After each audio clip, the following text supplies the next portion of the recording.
Hello, everyone. Good morning, good afternoon, good evening, depending on what part of the world you are. Welcome to this interesting webinar on mentorship. So this webinar is part of the Pharmacy Building a Sustainable Future for Healthcare, aligning goals to 2030 FIP. So before we start, just a kindly reminder, our next conference will be in Brisbane in Australia from the 24th to the 28th of September. So just a reminder that the abstract submission deadline is on the 1st of May, 2023. And also there is an early bird registration and the deadline is on the 15th of June, 2023. Another reminder of the Pharmacy Education Journal, which is a fully open access peer-reviewed journal that has been serving the domain of pharmacy education, workforce development, and associated field for over 20 years. The Pharmacy Education Journal is an FIP journal and supports and encourages early career academics, scientists, and practitioners to publish their work at no cost. Just letting you know that this journal has supported the Granada Statements, which was a very nice initiative led by a group of pharmacy practice researchers a few months ago, which aims to increase the quality of publications in pharmacy practice research. So I encourage you all to have a look at the publication. So this is our webinar for today, Surviving and Thriving in the Academic World, Helping Each Other to Help Ourselves. So I will be the moderator for today. My name is Victoria. I'm an academic in the field of pharmacy practice, and I'm the chair of the FIP Pharmacy Practice Research Special Interest Group. And I also serve as an associate editor for the journal Research in Social and Administrative Pharmacy. A few announcements before I introduce our speakers for today. Just letting you know that this webinar is being recorded and it is also live streamed in YouTube. The recording will be available on our website, which you can see on the slide. You can ask questions using the question box provided in the Zoom app. However, we will have the Q&A session at the end of the presentation. You're also more than welcome to provide your feedback through the email provided in the slide, and also reminding you that you can become a member of FIP through the link available on the slide.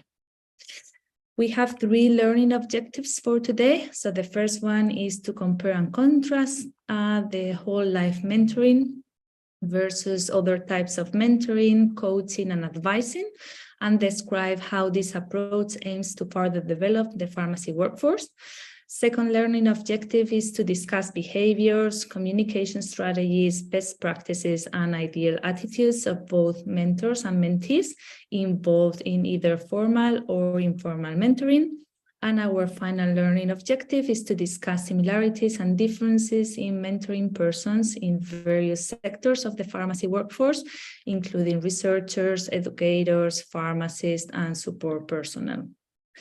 To achieve those learning objectives, we have 3 wonderful speakers, which you can see on the slide. First speaker will be Professor Shane Dessau, and he will discuss or introduce the topic into learning through mentorship. Then we will have Dr. Effie Mansurani, who will discuss and talk about what mentors and mentees need to do to be successful. And our final speaker will be Dr. Fernanda Tonin, and she will discuss the both sides of the fence, being the best mentee and mentor you can be. So I'm very pleased to introduce you to our first speaker today, Professor Shane Dessel. Professor Shane Dessel is a professor and associate dean for research and professional affairs at Touro University in California, in the College of Pharmacy. He's a Fulbright special scholar. Dr. Dessel holds a PhD in social and behavioral pharmacy from the University of Louisiana, Monroe. He does a lot or a variety of research, which focuses on the establishment of various mentoring programs, in addition to research on pharmacy workforce and organizational culture in various pharmacy settings. He's also the founding editor for two major journals in the area, Research in Social and Administrative Pharmacy and Exploratory Research for Clinical and Social Pharmacy. He's also the editor of the book Contemporary Research Methods in Pharmacy and Health Services, and he was recently awarded with the Witherholt Award for the best paper in the Journal of the American Pharmaceutical Association. So thank you for your contribution today, Shane. So the floor is yours. Thank you, Victoria. I'm really happy to be with all of you today. Welcome, everyone. This is the first of 4 digital events that FIP is having on mentorship. So obviously it aligns with the future goals, and we're very excited to be a part of this. Stay attuned for the other 3 digital events, which will all be about 1 month apart, beginning today, and about 4 weeks thereafter for other 3. We'll be addressing introductions today, as well as organizational responsibilities, in addition to best communication practices. And then the last one is going to involve several organizations, including FIP themselves, to discuss their future mentoring platforms that they are entertaining for the organization. So let me start out by talking about the need for mentorship. Most of us here today are either in academia or in practice of some sort. And regardless of whether you are clinical personnel, staff personnel, or an academic, you are faced with increasingly difficult and challenging jobs. All of us are involved in some form of teaching, whether that's teaching students or teaching peers. Many of us involved in some sort of research. We're engaged in clinical practice. If you're any type of manager or leader in your organizations, you're concerned with monitoring staff, HR, human resources, budget. You're involved in change planning, perhaps accreditation. You have to establish trust, foster innovation, establish culture and climate, and you have to advise, coach, develop, and motivate other people with whom you are working.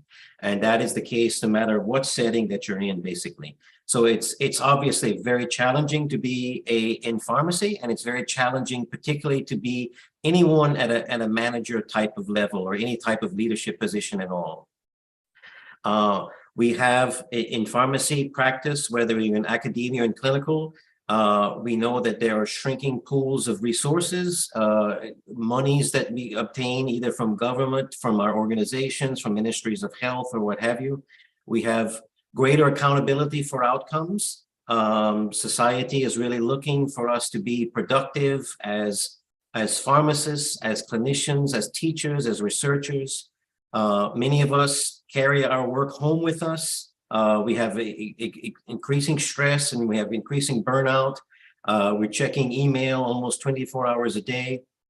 And all of these things are very, very difficult. And it's really difficult when you don't have transformational leaders, when you don't have peers and supervisors that support you, when you're not being developed, when you're not being mentored yourself.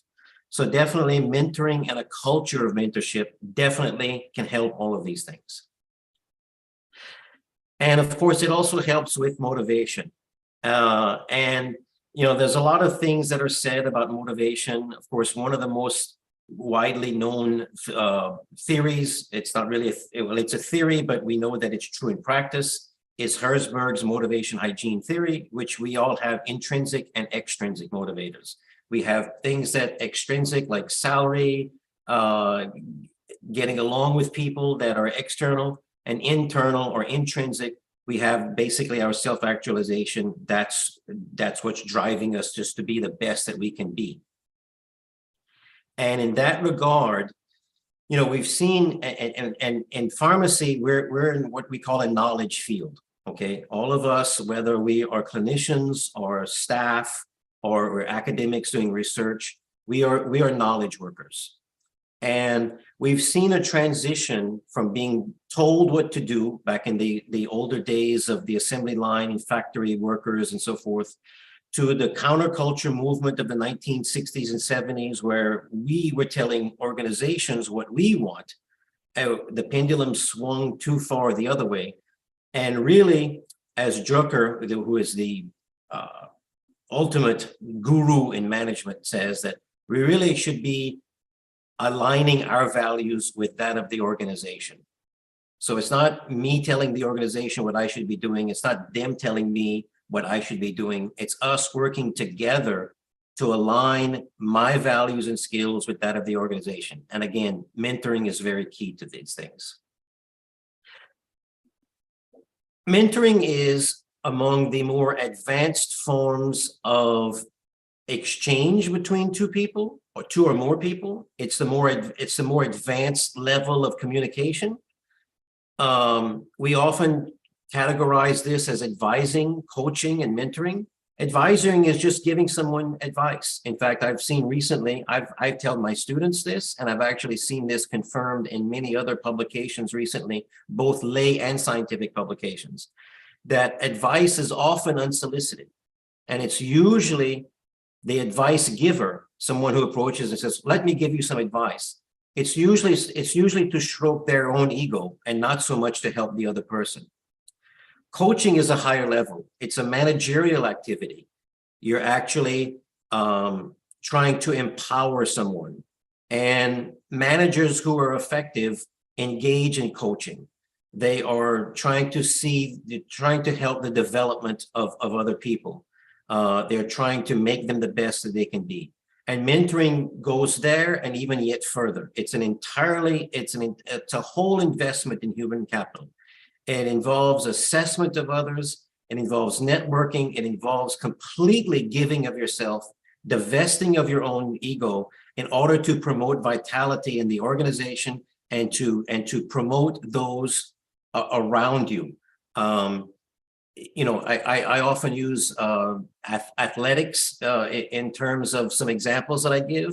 And you look at some of the great sports players in the world, such as Michael Jordan in basketball and Ronaldinho in football and so forth. And it's not just their capabilities, but it's that they make everyone else around them better. And that's what true mentors do. I'm usually not one for, I definitely often don't read a lot of definitions verbatim, word for word, but this is, and if you look up mentoring, of course, you'll see hundreds of definitions, but I really, really like this one. It's a nurturing process in which a more skilled or more experienced person serving as a role model teaches, sponsors, encourages, counsels, and befriends a less skilled or less experienced person for the purpose of promoting the latter's professional and personal development. Mentoring functions are carried out within the context of an ongoing, caring relationship between the mentor and protege. Now, of course, I have some other slides to go through. I can't spend that much time on this one, but I want to focus on just a couple of things. They're role modeling. They're encouraging. They're even befriending. We're going to talk about that. You can't make people be friends, and a mentor is not necessarily someone who is going to be your best friend for life, but there is a large social component as we talk about whole life mentoring. This is mentoring that is different than just telling someone how to be a better researcher, or advising someone how to be a better pharmacist, advising someone how to teach better, or upskilling them in one particular skill. This is the nature of an ongoing and caring relationship. It's two people that develop mutual trust for each other and a very deep bond.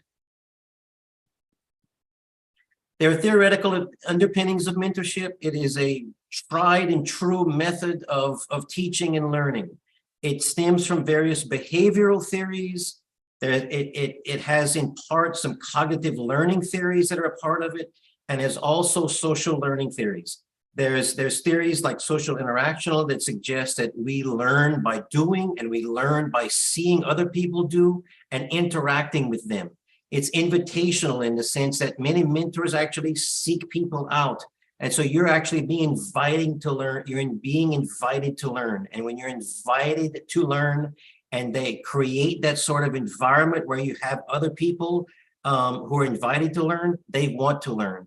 And mosaic learning suggests that there are myriad ways in which we perceive the world around us. And we use our experiences and our communication and our reflection with those people each and every day, moments throughout the day, to actually make ourselves better. And mentorship borrows from all of these.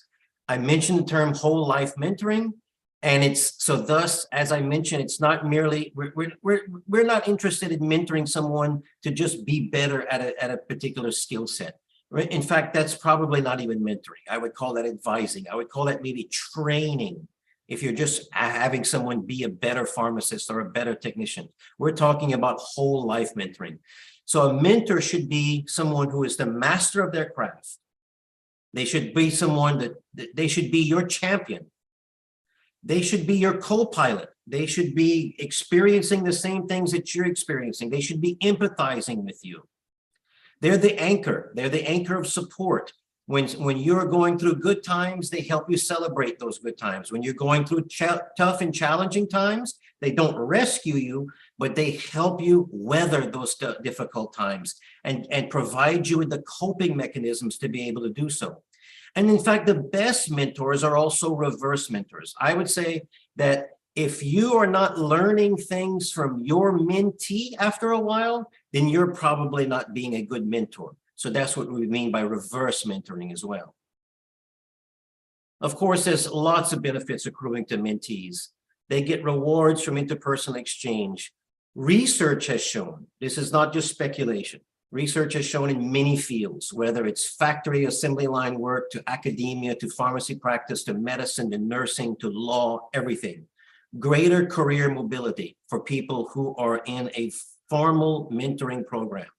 It's been shown that people who are formally mentored have higher salaries and compensation packages.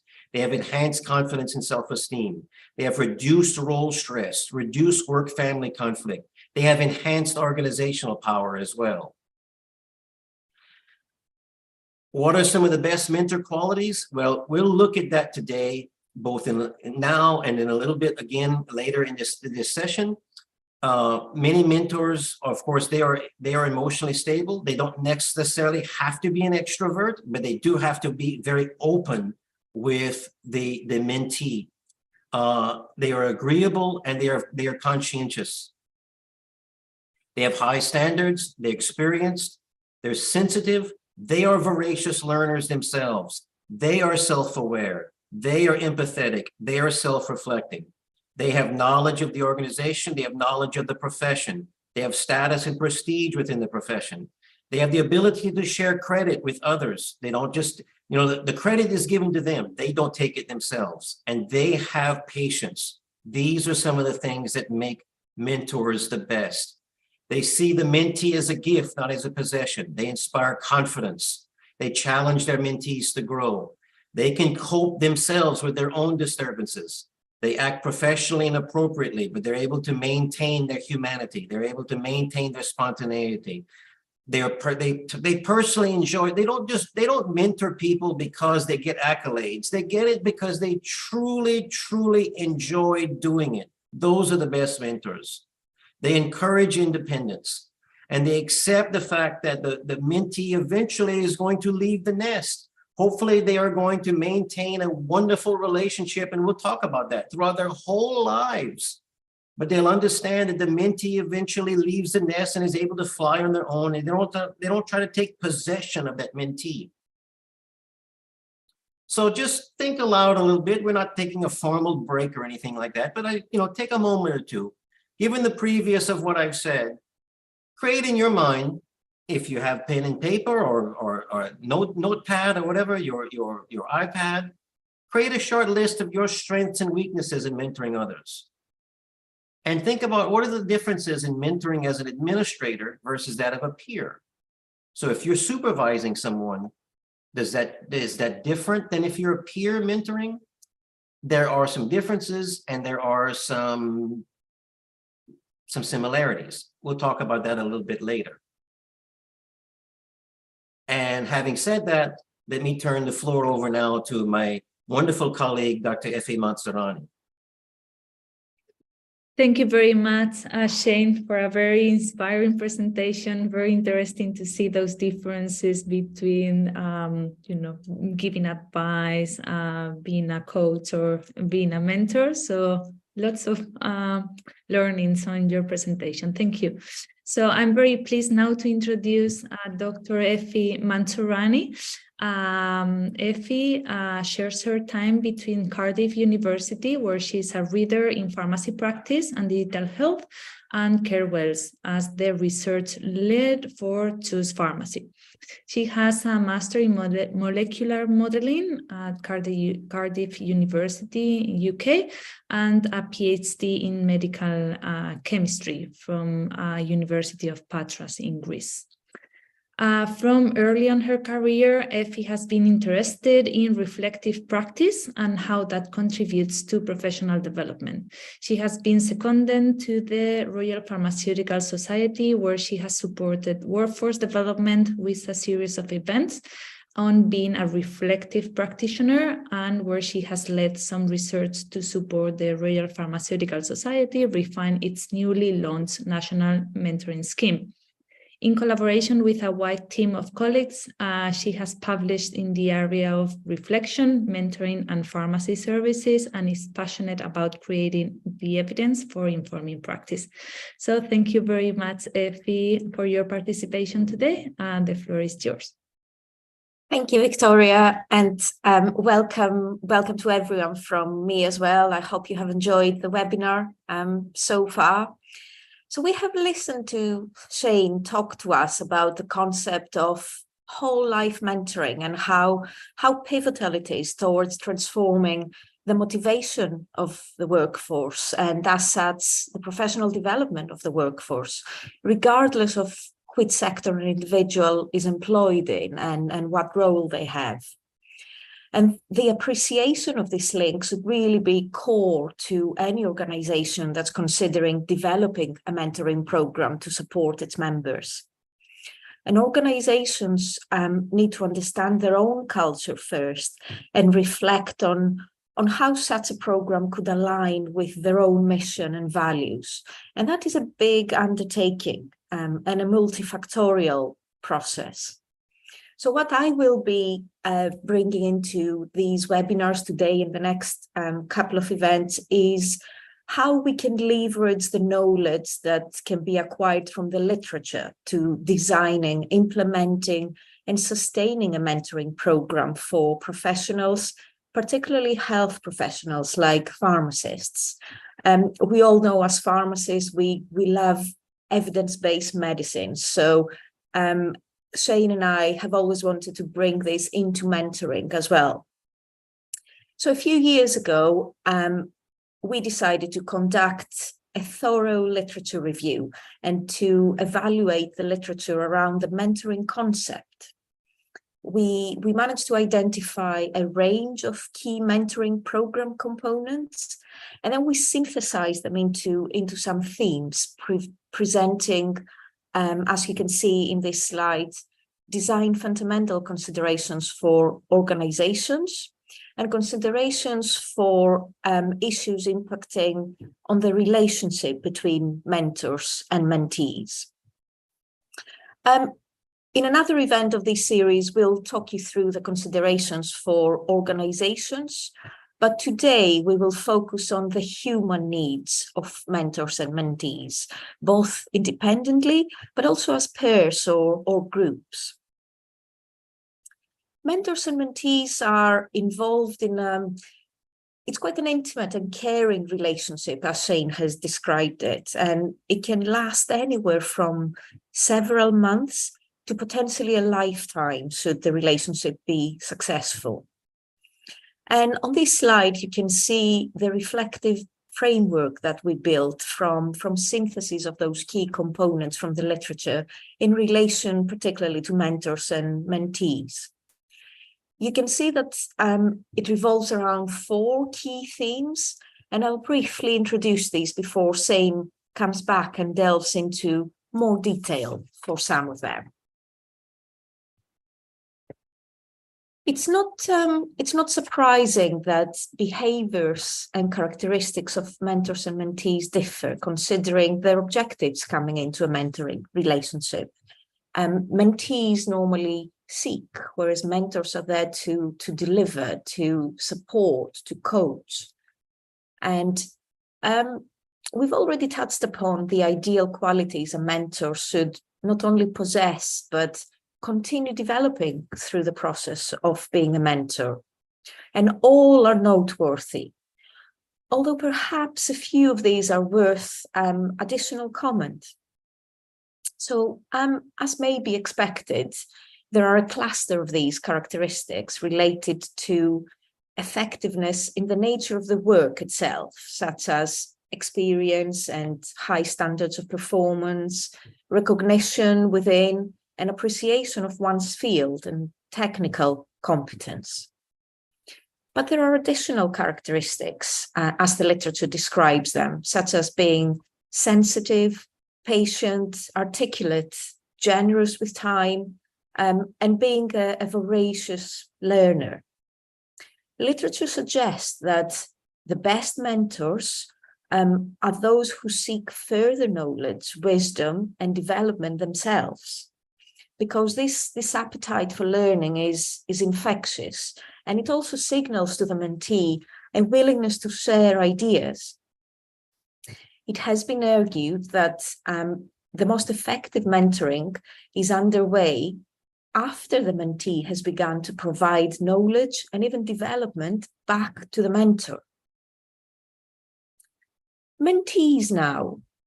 The literature is a bit scarce in relation to responsibilities of the mentees, but a mentee is essentially a learner, and as such shares characteristics with other types of learners. Learners have the responsibility of desire, of engagement, and those can be facilitated by their mentors. Mentees have similar responsibilities as mentors in maintaining confidence, sharing information, being collegial, acting with professionalism and integrity, and keeping an open mind to new ideas and experiences. Some more specific responsibilities based on the literature include an initial focus on getting acquainted, building the relationship, sharing goals and expectations openly, but also then continuing to build the relationship and continually engage in reflection. And crucially, they need to be committed and respectful and not attempt to undermine the mentor to merely a work supervisor. And that's the whole concept of whole life mentoring.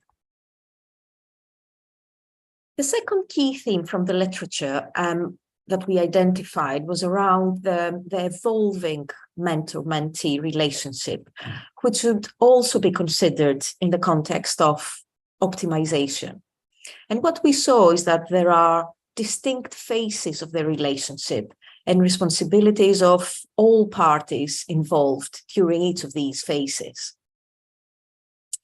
The initial phase that we can see on the left is characterized by an attraction almost, and that is the attraction of persons with mutual interests, the recognition of synergy, the potential that awaits leveraging for mutual productivity.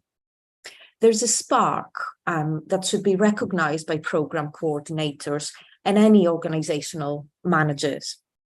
The mentor and mentee must act on this spark, capitalizing on the spark, which could, for example, mean begin working immediately on common tasks.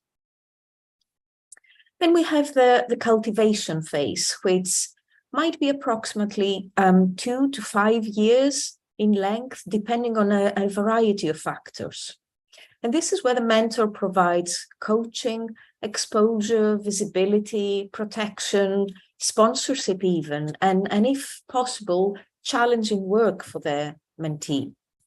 And that's important. The mentor must continually challenge, but also continually recognize the gains made by the mentee and describe how the mentee is moving forward towards independence and further growth.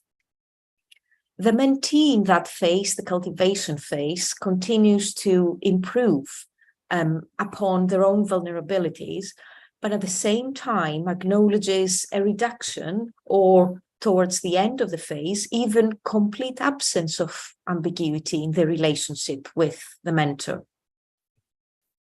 And the organization typically here provides resources to the extent those are promised so that everyone in the relationship can thrive. Then we have the separation phase, which might be characterized to an extent by some level of anxiety, of turmoil and feelings of loss, because separation occurs both structurally but also psychologically. And if the structural separation is timely, then all is well. It stimulates an emotional separation that enables the mentee in turn to test their ability to function without close guidance and support. But if that separation is too early or too late, then it can be problematic and quite likely will result in resentment. Mutual respect and clarity of expectations is absolutely critical during this phase based on the literature. Organizations must monitor the relationships to determine that they are occurring at the proper times. And at the end, we have the redefinition phase. This is where the relationship becomes a friendship almost, and one that allows the former mentor and mentee to reconnect on a professional basis. Perhaps the latter is now at a similar career position as is the former mentor, and this allows for them to work together as peers on an entirely different type of endeavors, and yet still derive similar, if not even greater satisfaction than before. A bond is formed that might last throughout the remainder of their careers, both professionally but socially as well.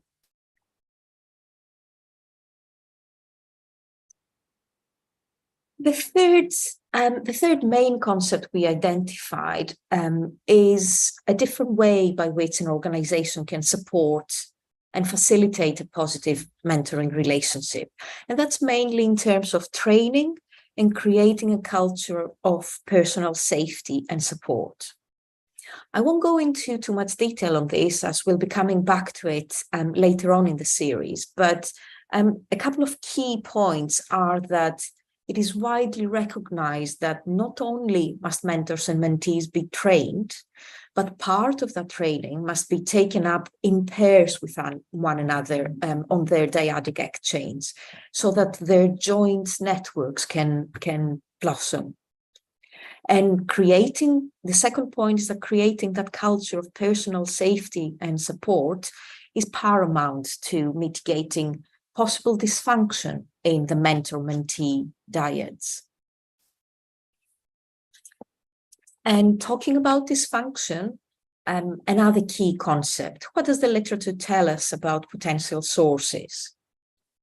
We know that in spite of training, some level of dysfunction will manifest among some dyads, and some mentors indeed will will attempt to use mentees as shields or as pawns. And mentoring program coordinators and supervisors in any mentoring program must be prepared to manage this potential dark side of mentoring. Shane will talk to you more about the concepts of transference and counter-transference in the mentoring process. But another potential source of dysfunction occurs when mentors take for granted inherent challenges of mentees of a different race, ethnicity, sex, or age.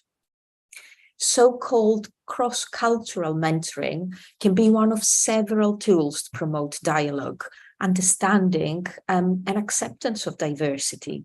It's really important for both mentors and mentees to understand that the mere act of interacting with others does not assure positive outcomes in any mentoring relationship.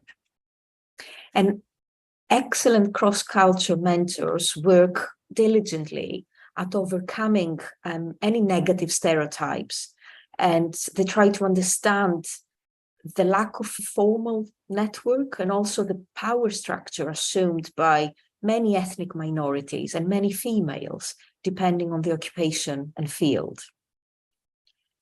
Employees from some ethnic minorities might suffer self-efficacy deficits purely because of the low numbers in their respective fields, particularly a STEM program such as pharmacy. And when I say STEM, I mean science, technology, engineering, and mathematics. Women, on the other side, might carry an extra challenge and work-home balance beyond that of most men. And as such, it is really recommended that mentors be culturally competent, and they seek to empathize with and empower women and mentees from racial minority backgrounds rather than simply express sympathy for them. It is recommended in the literature that content on interactions between mentors and mentees varying in age, gender, race, and ethnicity, and any other cross-cultural factors deemed appropriate, be included in that initial orientation process and training, and also in any subsequent training and workshops provided for mentors and mentees. We will delve more into this really important concept later on in our series. And how can all of that be used, really? How can it help everything that the literature tells us? Considering the potential value of mentoring, it is important to maximize the benefit for everyone involved. And all of these themes from the literature as presented can guide mentors, mentees, and the mentorship program coordinators through these potentially challenging but really prosperous and edifying relationships. So with this in mind, I would like to finish off by asking you just to take a couple of minutes now or after the end of this webinar to think back to your career so far, and it doesn't matter where you work or if you are more junior or more experienced, but I'd like you to identify one time when you have been mentored or you have acted as a mentor. And think about those considerations we discussed so far across the 4 themes. And can you map your interaction based on these considerations? And then have a little think, what would you do differently next time?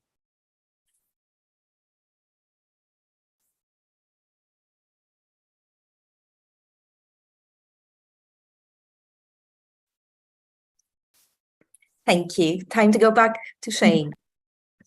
Thank you very much, Effie, for a really, really interesting presentation, especially your reflective framework. I believe this type of content should be included in all mentoring programs in pharmacy, which is not always the case. So thank you very much. So going back to Professor Shane Dessel, he's going to continue his talk on examination into what works and what doesn't work in dyadic mentorship. So Shane, the floor is yours. Thank you, Victoria, and thank you, Effie. So we got off to a nice start, I think, discussing best practices in mentoring.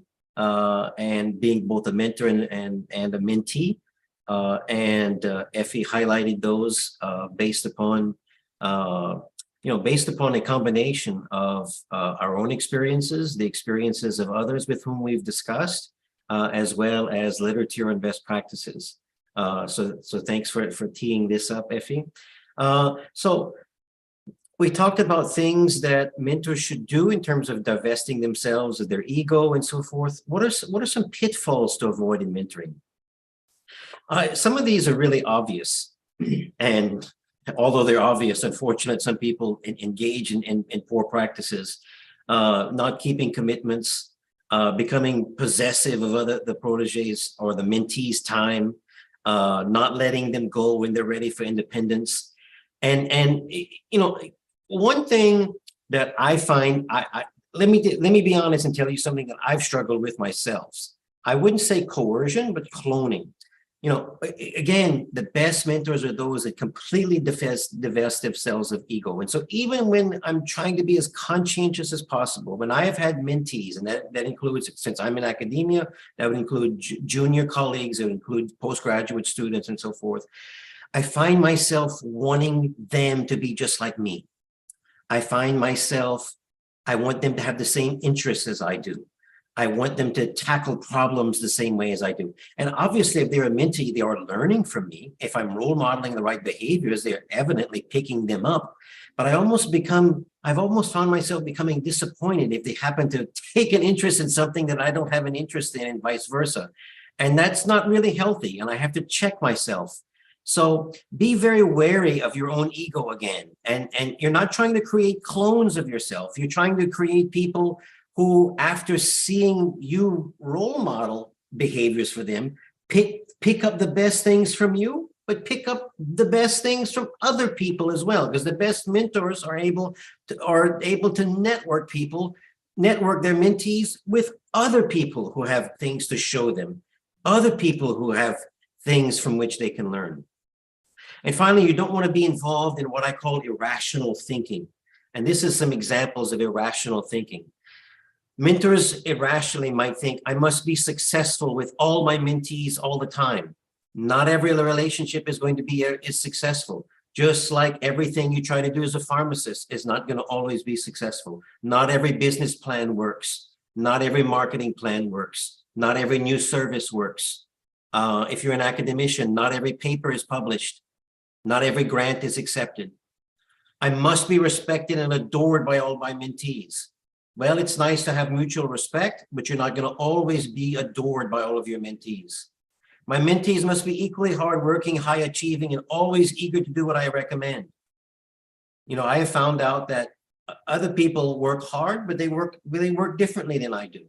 I wake up at 3 or 4 in the morning and I begin working, but not everybody has to do that. I've seen very, very productive people with very different work ethics than mine. I must reap tremendous benefit and always enjoy the relationship. Well, you don't always enjoy the relationship of your best friend, of your spouse. You have trying times. You come out through them. But you can't, in other words, you can't have the ego to think that this is always working. And you can't think that mentees must never leave or disappoint you at all. What are we good at as mentors? There's actually been some nice research on this. We're excellent on providing the quality we're excellent in providing feedback for others' work. And we're good at showing interest in mentees or proteges' personal growth. We're not quite as good as asking them to work on a project together with us. And what we're poorest at is helping them to establish connections themselves. There's been some other nice work on what are all the behaviors. They did something called a factor analysis, and they identified all the behaviors of a good mentor. And so there's 3 large domains. There's the simply named mentor-mentee domain, where you give advice on promoting them. You take a personal interest. You coach them about office politics. You help place them in important assignments. You give them special attention. You engage in constructive criticism. You role model behavior. There's a couple of other domains. There's a collegial aspect. You exchange confidences, you devote extra times, you share personal problems with one another, you befriend them. There's a collegial and a task domain. You exchange professional ideas, you make joint presentations, you co-author projects, you co-author papers, or if you're in a practice environment, you work on something together as a team. It might be a quality improvement initiative, whatever the case might be. Effie spoke that I would be mentioning this, the whole concept of transference and counter-transference. So when you have a mentor-mentee relationship, it can be functional or dysfunctional. In the context of transference, a functional relationship is that the mentee has respect for the mentor's expertise. A dysfunctional would suggest that they're being overawed by the mentor. The mentor becomes a parent, not just a mentor. The mentee sucks the mentor dry and then complains about the mentor's incompetence. On the other hand, counter-transference, the mentor's perspective. A functional relationship is when the mentor has a benevolent desire to be associated with the mentee or protege's development. On the other hand, a dysfunctional relationship has the mentor victimizing the mentee, either within the encounter or within the organization as a whole. Dysfunctional would also suggest that they're actually colluding with the protege or mentee in things that are not necessarily beneficial to the organization. So some additional suggestions for coaching, developing, motivating, and mentoring. Build a relationship. Establish protected time. Enable the mentee, but don't rescue them. Help them overcome their own problem. Don't just remove the problem for them. Help them overcome. Tacitly guide and advise, but encourage their own personal responsibility. Teach about the discipline of pharmacy, about pharmacy practice, or whatever your particular niche area is, those of you who are attending this presentation today. Teach about ethics, values, and protocols of pharmacy, the specific discipline that you're in, practice or basic science or otherwise. Bolster confidence, affirm talents, defer credit, put the personal touch. Listen, that's again, devoid yourself of ego and listen. If you drop your own ego and you listen, then you're 3/4 of the way there, because all of these other things come naturally with dropping your own ego and listening. Create opportunities, give praise appropriately, take pride in each person's accomplishments, help mentees leverage their strengths, divest yourself of ego, as I've mentioned time and again. So just think aloud. Well, maybe not aloud to yourself, but think about, I'm going to leave you with several of these things. Think about a colleague with extraordinary talent not reaching their full potential. They have a number of conflicts with other colleagues in the organization, especially those who are more senior and accustomed to doing things a certain way. How do you handle that as a mentor of that person? Think about this. A new female colleague comes into a male-dominated organization. Talking about what Effie was talking about toward the end of her presentation. This new colleague has moderate capabilities. I mean, she's perfectly fine. She's not necessarily a superstar in terms of her talent, but she's very capable. But she has little to no power base. She's overloaded with service responsibilities, committees, task forces, and so forth and so on, and other responsibilities that she probably is not going to get little credit for. How do you help her? Think about a colleague who tries their very best to acquire feedback about their performance, as well as initiate new collaborations, ideas, and programs, but is generally not reaching any sort of success. Your mentee seems entirely disengaged from the organization. They show flashes of brilliance with their talent, but these are relatively rare and fleeting moments, and they just don't seem to be happy, and their values don't seem to be aligned with those of the organization. Think about a mentor is very kind and personable to you, okay, if you're a mentee. They always answer questions comprehensively and provide you with good constructive feedback. However, they appear to be well connected. They're always given various opportunities to shine. but they have not allowed any mentees this opportunity and have really not helped anyone else make connections or expand anyone else's network. So they're kind and they're personable. They give you advice. They encourage you, but they're really not helping you network. Think about that. A mentor is highly engaged with their employees and their mentees. They have helped others make connections, unlike the previous person. Yet they're especially sharp with criticism to the point where their mentees feel belittled. They claim that their feedback toughens you up and prepares you to deal with a harsh, cruel world and how to deal with the profession, how the organization. But it's not sitting well with you as a mentee. So having gone through those things, we're going to, I'll turn it over to Victoria, but we're going to have someone speak to you as a rising star in FIP and who has been as a young researcher and as a young academic and practitioner, has been on both sides. She's been a mentor and a mentee. Thank you very much again, Shane, for your presentation. It's really interesting to see what works and what doesn't in the mentor-mentee relationship and how we can improve that relationship. So thank you very much. And now I'm very pleased to introduce you to our last speaker, Fernanda Tonin, who is, as Shane already told you, she's going to talk about being the best mentee and mentor you can be. Fernanda is a researcher at the Polytechnic Institute of Lisbon in Portugal. She's a researcher associate at the Federal University of Paraná in Brazil.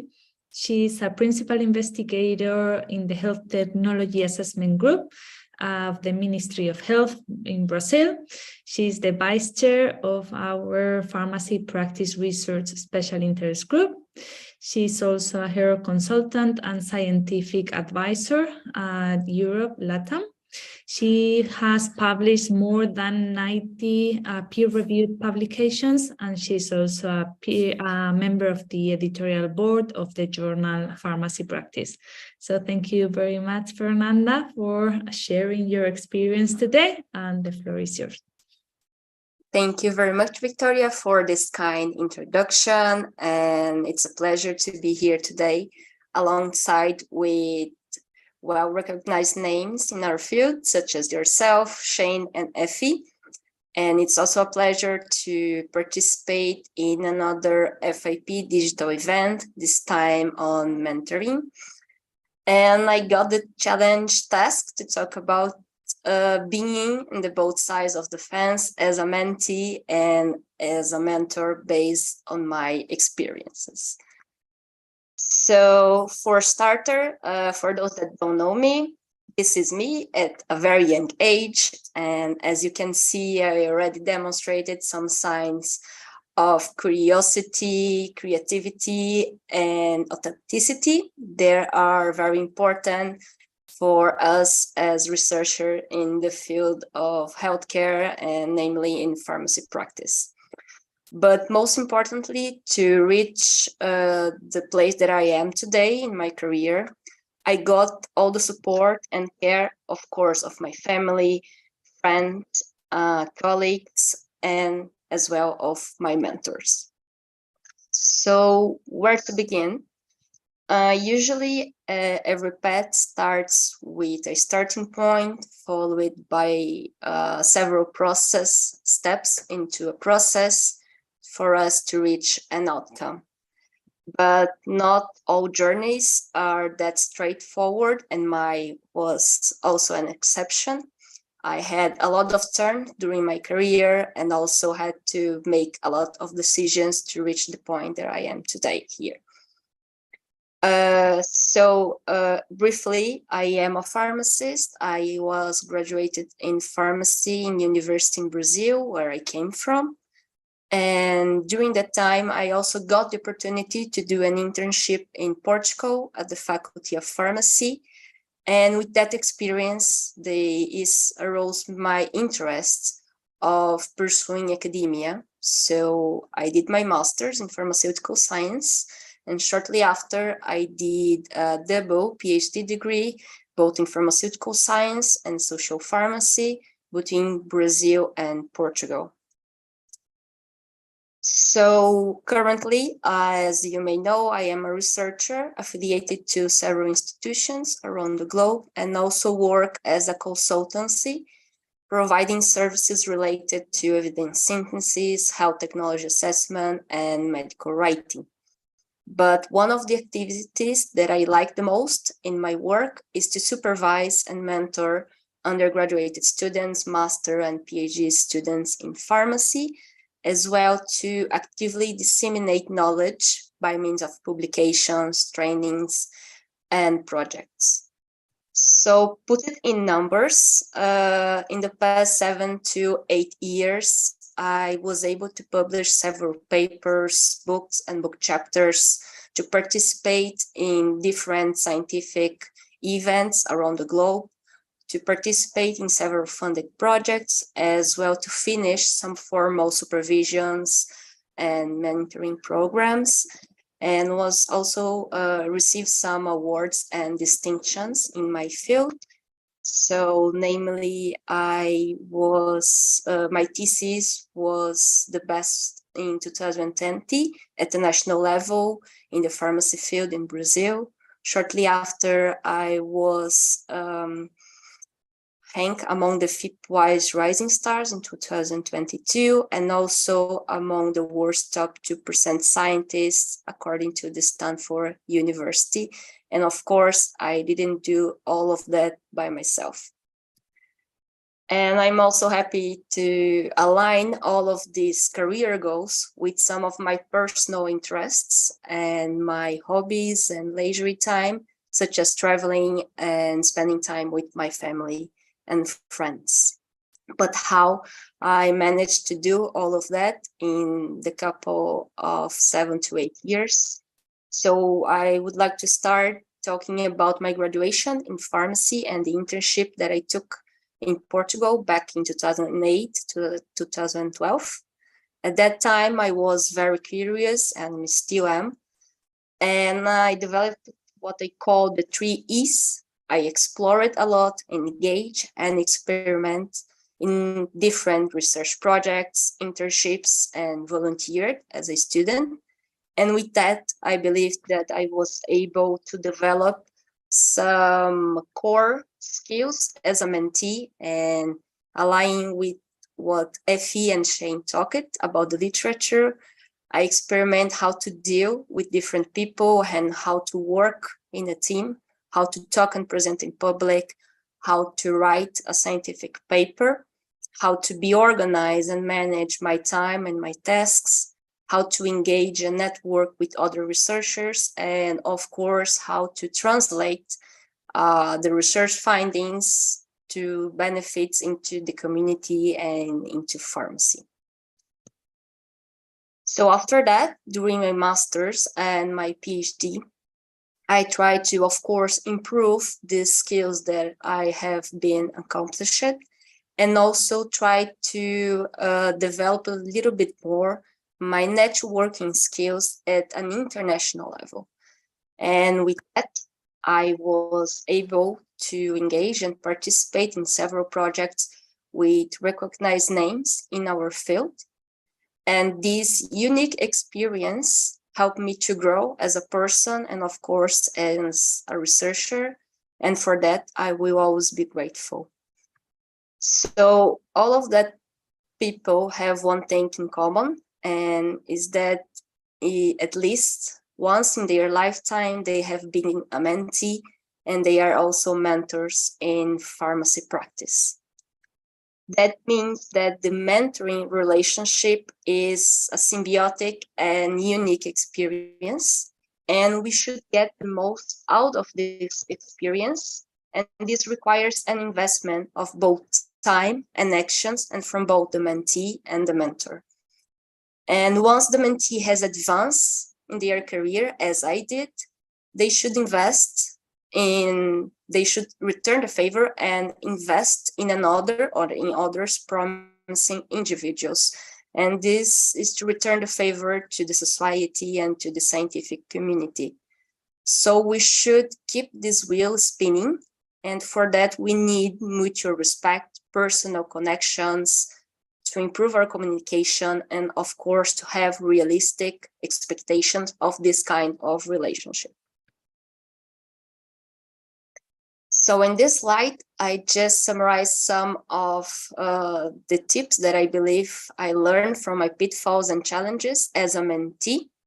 And the first of all is to have to know what we want from this kind of relationship, to have self-knowledge and to set our goals in short and long terms and define our limits before engaging this kind of relationship.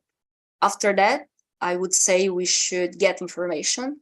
That's why we can use the 3 E's, so explore, engage, and experiment, the available programs and the available mentors that best fit our goals.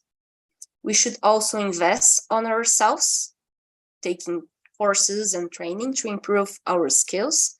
And I believe this is common to all of the careers and research paths.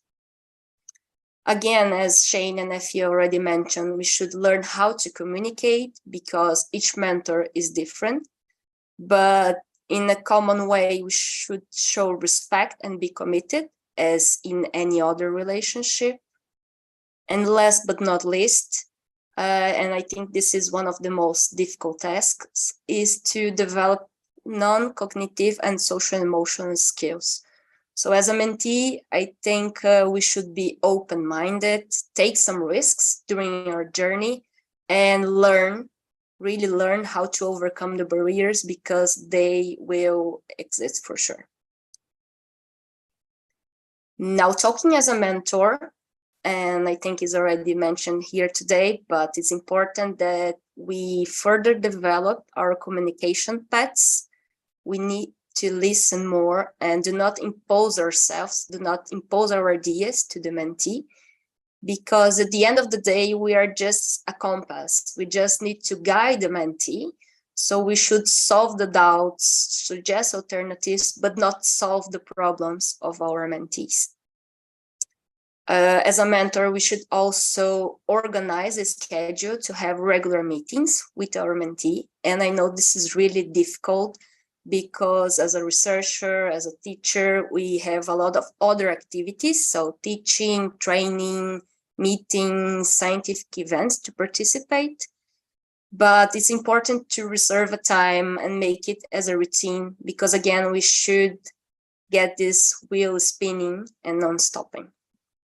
As a mentor, we should also try to extend our networking, our projects to our mentee. So try to do an elevator speech and embrace or talk about the qualities, the capacities and the skills of our mentee to the scientific community. And finally, we should try to celebrate all the steps of this relationship, encourage our mentee to go further, but also, and this is important, try to discuss the limitations and drawbacks of each relationship and each step.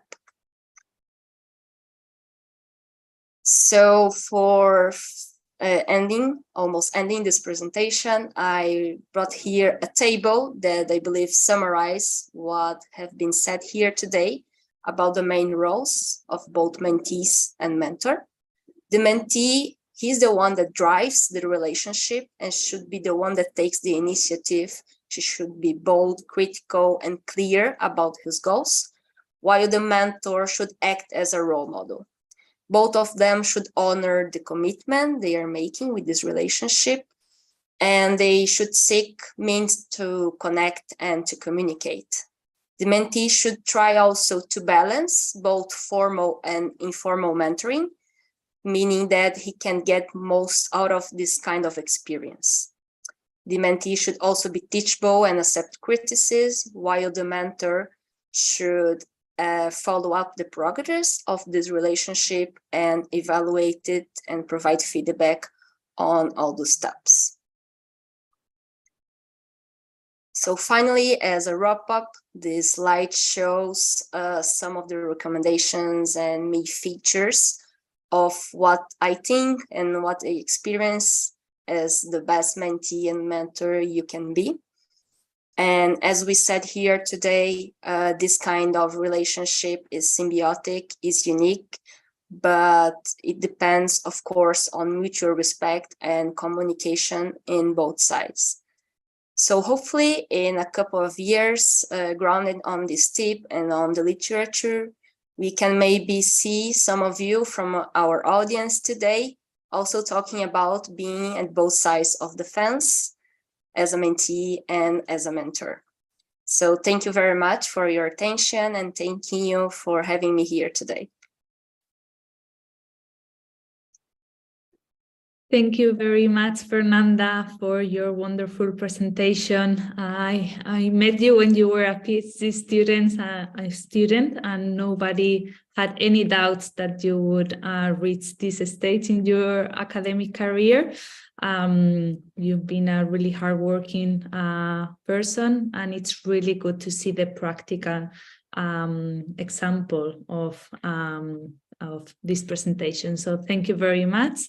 And now it's time to Q&A session. So please, if you have any questions, please put them in the Q&A chat box, and we will have all our panelists to discuss. So I would like to tell you all that we have received very positive feedback in the chat box, saying that this is very inspiring and very useful presentation. So thank you to all of you.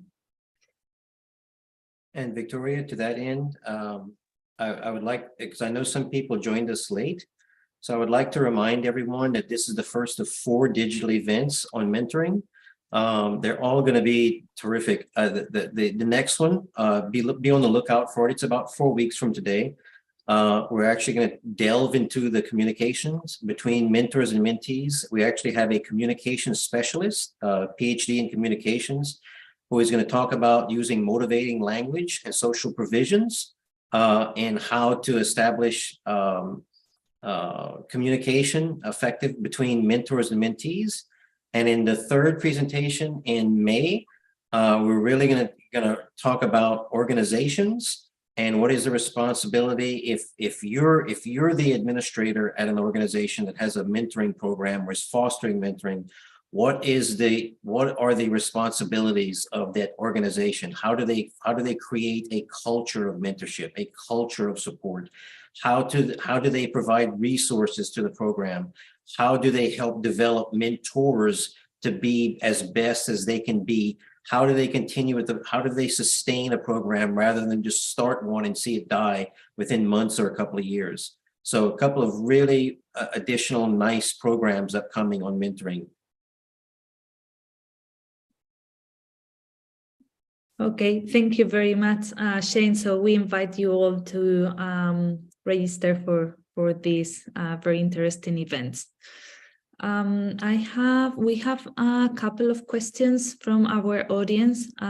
First one, thank you so much for this excellent presentation. Again, this presentation is concise and full of information.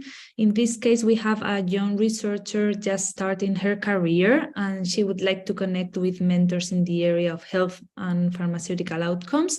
So perhaps this is not the venue to establish those connections, but perhaps you can provide some feedback on how to establish connections with potential mentors. Victoria, there's a question for Fernanda. It said, Fernanda mentioned being a sounding board. And so this person wanted to know what is meant specifically by being a sounding board. Yeah, okay, thank you very much for the question. I think it's just an expression, but I mean is the mentor should always be a role model, as we already said here, and try to show how the mentee could act. So suggest things, be a tool for that, and not solve all the problems. So as a mentor, we should be a tool, as we already said, and suggest or try to engage with the mentee and help to solve the problems and help him to go further in his career. Thank you very much, Fernanda.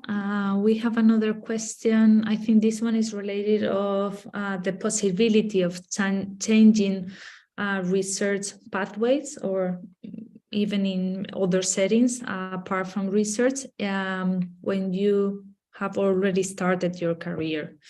So what do you think about that? Yeah, I'll take a crack at that, Victoria. Yeah, definitely. I had the unfortunate circumstance when I first started of being in the first institutions I was at did not have a formal mentoring program at all. So and we speak in this program and subsequent programs of how to administer a formal mentoring program. Having said that, we're also talking about the relationships between mentors and mentees that don't necessarily exist within your own organization as well. So I think I think if you're looking for mentorship, and I think everyone should look for mentorship, and it's unfortunate that not all organizations provide it, not all employers provide it. So I think as a prospective mentee, that you can and should seek it out. Look for people with the qualities that we just mentioned, but I would also say this: look for people who are productive. There's an old saying that says past history is the best predictor of future performance. So someone who has always been productive is probably going to stay productive. So for example, if you're an academician, look for someone who has published a lot. If you're a practitioner, look for someone who is well known in the field. Seek them out. They don't have to be in your own organization. Most people are absolutely flattered. I know occasionally I'm approached and they either say it overtly or they don't necessarily say it in so many words, but they're looking for me to be a mentor of theirs. And it is, it's very flattering. So look for people who are selfless. And yes, it is possible. That's the nice thing about being a knowledge professional. It's something that I mentioned at the very beginning of this presentation. You have the ability, more so in academia, but even so, even if you're a practitioner, you have the ability to change streams. You have the ability to reinvent yourself. In fact, to prevent burnout, it is said that you should probably reinvent yourself every few years to the extent possible. And yet, if you're looking to change streams in terms of your research or your expertise, then find someone who's good at it. Find someone who is well connected. Find someone who is willing to give of themselves. But I would say absolutely you can and should. Thank you very much. Sorry, go ahead, Effie. If I can come in just for a minute here, Victoria, I'll probably speak about that more in the second event, but I definitely have changed during my career. I've changed fields. So I started with community pharmacy, then went into research, then a little bit into hospital, and now I have a portfolio career. And this was only possible because of mentors. In most cases, informal mentors. So yes, absolutely possible. Just like Shane said, find the right people to support you along your journey. Excellent. Great. Thank you, Effie. And perhaps you can also answer this question: where to start the mentorship process for the mentor who is not experienced in this process? How do you start becoming a good mentor? A good mentor. So what helped me from experience is, first of all, the literature. So I read a lot, and what I also did is I thought a lot about how did people help me? What can I learn from their approach? And then slowly I started to use that. And it's baby steps, as with everything. You're not going to jump from having never mentored before to being an amazing mentor. It is a stepwise process, but just don't be afraid. And I think what Fernanda showed, the slide with the comparison, some practical tips, I think that was an excellent slide. So start wherever you feel comfortable and seek feedback. That's part of the mentor-mentee relationship. Ask your mentee what works and what doesn't work, and learn from them. Thank you very much, Effie. Probably this, well, maybe you could all answer this question. Maybe you have been in this situation or not, but just from your experience, what do you do when mentors don't treat all mentees equally? So when you can know the differences. Well, depending on where you are and what the nature of that relationship is going to determine the amount of challenge that's associated with that predicament. If you're in a type of relationship where you have the ability to select your mentor to any extent or have any sort of autonomy, then I would definitely leave that mentor, because that mentor is doing everything against what we just talked about, which is divesting yourself of ego, because that mentor is playing games, and that mentor is playing games for his personal enjoyment, because unfortunately there's some people that do that. You know, I have to be sensitive to the fact that, if you're a graduate student or what have you, you may not have the luxury of just picking your mentor or so forth, or you may be in a situation where that's difficult. I would still try to do whatever I can to divorce yourself from that mentor. I would, whether it's a human resources issue, whether it's an administrative issue, whether it's an issue that can be adjudicated by a supervisor or a chair or human resources, I would certainly try to the extent to divorce myself of that. I would say to the extent possible, don't play those games. Don't, unite with your fellow mentees and discuss with each other, and come to an agreement, come to a bond that you are not going to play games with each other. You're not going to take part in this endeavor. So I would say to try to accumulate all the informal power that you can in a benevolent way to react in that sort of situation. Yeah, I would just like to compliment that also, as we talk about it, sometimes as a mentee, we are afraid of the situations because the mentor, they are more advanced and experienced researcher, they are the professor. But at the same time, the mentoring process is a two-way journey. And we as a mentee, we have to drive this relationship. We have to take the initiative, and then, as Shane told us, have to decide whether this is beneficial for us or not. There is a question regarding this issue. Could this advice go in the initial contract with mentor and mentee? From your experience, what do you think? I've read a good bit, and I've even written a paper about psychological contract a while back. And when we accept job offers, we're very concerned, of course, about our rate of pay and fringe benefits and so forth. But I have learned, and of course, this is especially the case in academia. It's less the case in practice, but I think in practice, even if you're working for a large employer like a chain pharmacy or a hospital or something, it's still possible. I would in fact try to negotiate things in the contract to the extent possible, even things that they weren't necessarily accustomed to doing. So if you can ask for a formal mentor, if you can just like you can ask for lab space, just like you can ask for any number of things for administrative support.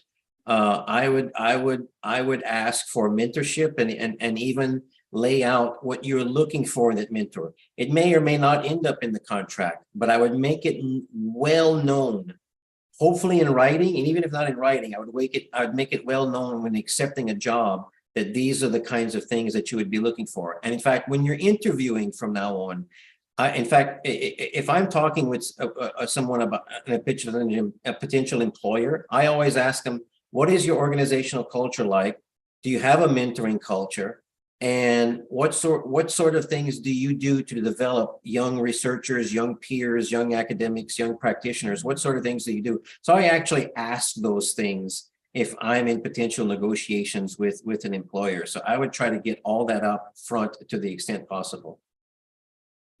And if we talk about, I'm not sure if this question referred to contract between a mentor and mentee, but if we take that dimension, I think a relationship between a mentor and mentee is, you can have an initial contract, but I'm not sure that can be very prescriptive. It is quite flexible. It's more about the principles of respect and mutual understanding. But I think this is about respect. So if you see that somebody doesn't treat you the way that you would like to be treated, or the way you are treating them, then it doesn't need to be in a contract for you to give some feedback. Please feel free to do so. And this is the only way to shape really any relationship. Okay, thank you very much for all your answers. I have to say there are no certificates of attendance. There are lots of questions regarding that, so unfortunately no certificates are provided.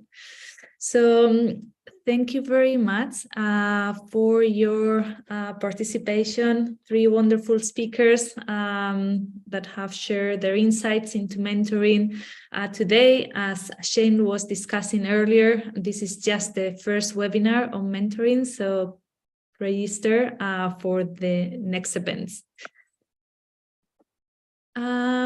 As you know, well, you already know the link to register for the future FIP digital events. There are events regularly, I have to say, almost every week on different topics. So you are more than welcome to join us. So just as a wrap up and conclusions, it was very inspiring to see how mentorship works. This is not something that is always included in mentorship programs or when we become mentors through our own experience in different settings, hospital, community, academia, industry. So definitely a really important topic that should be introduced in mentorship programs. We also have a very interesting evidence-based reflective framework that we can apply during our mentorship process. And also very inspiring to see a practical example of how a mentee becomes a mentor in a research and academic setting. So again, thank you very much for your attention. Thank you very much to our speakers, and we hope to see you soon. Thank you, everyone. Thank you, everyone. Thank you.